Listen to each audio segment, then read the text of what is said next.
Friends, ఇక మొదటి ప్రశ్న. గంట శబ్దం విన్నప్పుడు లాలాజలం ఊరటం అనే ప్రక్రియను నిబంధనం చేసిన తర్వాత గంట శబ్దంతో పాటు బల్బును వెలిగించడాన్ని జత చేసినప్పుడు ఆ బల్బు వెలుగుకే లాలాజలం స్రవించడాన్ని ఏమంటారు? ఆప్షన్స్: సామాన్యీకరణం, పునర్బలన నియమం, ఉన్నత క్రమ నిబంధనం, విచక్షణ. ఈ 4 ఆప్షన్స్లోని సరైన సమాధానం ఉన్నత క్రమ నిబంధనం. నెక్స్ట్ ప్రశ్న. బోధనా యంత్రాలను మొట్టమొదట కనుక్కున్నది ప్రెస్సీ అయితే తర్వాతి కాలంలో వాటిని అభివృద్ధి చేసింది ఎవరు?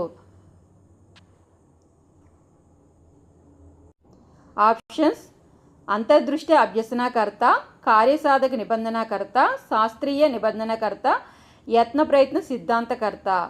ఈ ప్రశ్నకి సరైన సమాధానం ఆప్షన్ 2, కార్యసాధక నిబంధనకర్త. నెక్స్ట్ ప్రశ్న.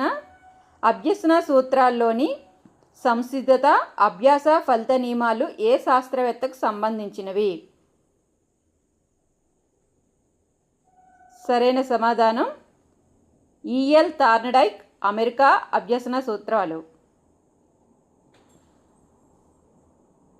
శాస్త్రీయ కార్యసాధక నిబంధనలు యత్న ప్రయత్న దోష పద్ధతి అంతరదృష్టి అభ్యసనంలో భాగంగా పరిశీలన కోసం శాస్త్రవేత్తలు ఎంచుకున్న జంతువులు వరుసగా క్రింది వాటిలో ఏవి?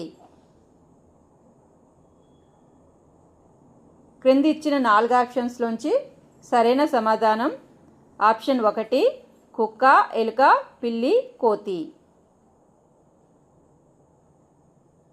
ఉపయోగ నియమం, నిరుపయోగ నియమం అనేవి ఏ అభ్యసన సూత్రంలో భాగం?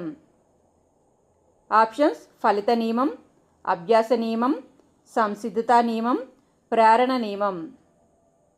4 ఆప్షన్స్లోంచి సరైన సమాధానం అభ్యాస నియమం.